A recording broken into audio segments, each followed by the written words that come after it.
성탄절 주간입니다. 기다리던 산타는 오지 않았고 되려 국내 증시는 지난주 후반부에 큰 폭의 약세를 기록했습니다. 시장이 삼중고에 시달리고 있습니다. 국채금리 상승, 반도체 실적, 미국 셧다운 우려까지 겹치며 코스피는 2,400선마저 위협받는 수준까지 또 떨어졌는데요. 세 가지 악재를 해결해야 하는 시장, 이번 주도 쉽지 않아 보입니다. 전 거래를 복귀하면서 새로운 한 주 계획 세워보시죠. 지난주 금요일 코스피는 1.3% 하락, 코스닥은 2.35% 급락했습니다.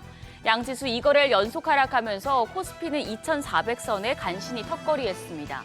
양시장 합쳐서 무려 2,000개가 넘는 종목이 일제히 하락한 전방위적인 약세장이었는데요.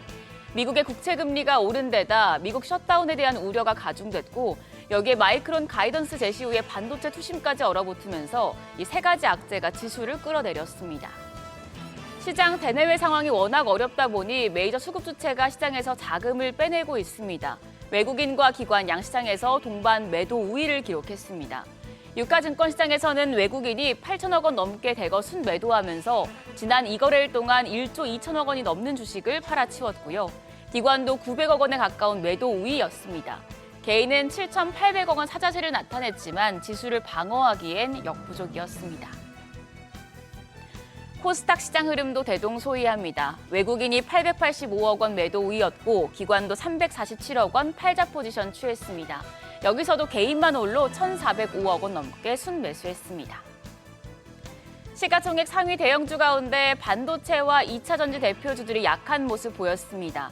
SK하이닉스가 미국 정부로부터 6,600억 원 보조금 수령을 확정했음에도 불구하고 매크로 불안을 이겨내지 못하면서 3.71% 하락했습니다. 삼성전자는 0.19% 약세였는데 주말 사이에 미국에서 6조 9천억 원의 보조금이 결정됐다는 소식이 보도됐죠. 원안보다 한 26% 감액된 것이어서 SK하이닉스처럼 보조금 수령 확정 후에도 주가 약세가 이어질 가능성은 염두에 두셔야겠습니다. 그리고 최근에 계속해서 하락세를 이어가는 종목이 LG에너지솔루션입니다. 전 거래일에도 4% 가까이 빠지면서 6거래일 연속 조정을 받았습니다. 그나마 버텨준 종목은 셀트리온과 기아, 네이버 등이었습니다. 코스닥 시장에서도 2차 전지 그리고 헬스케어 쪽이 대부분 하락했습니다. 일단 2차 전지 대표주인 에코프로비엠과 에코프로가 4% 내외의 약세 기록했고요. 헬스케어 쪽에서는 시총일이 알테오젠을 비롯해서 리가캠 바이오 등이 3%대 조정을 받았습니다. 10위권 내에서 그나마 상승세를 보여준 건 휴젤과 리노공업, 삼천당 제약이었는데요. 삼천당 제약은 3.5% 상승세 기록하면서 시총 10위에 안착했습니다. 환율 보시죠. 지난 20일 정규장 마감 시간 환율은 달러 기준 1,451원 40전의 거래를 마쳤습니다. 이틀 연속 주간 거래 종가 기준 환율이 1,450원을 넘기면서 시장을 계속해서 압박하고 있습니다. 그나마 우리가 쉬는 사이에 미국의 PC 물가지수가 예상치를 밑돌고 이 영향으로 달러 인덱스도 108선 아래로 후퇴하면서 환율이 1,450원대 아래로 내려왔습니다. 오늘 새벽 6시 기준 역외 환율은 1,444원 60전이었는데요.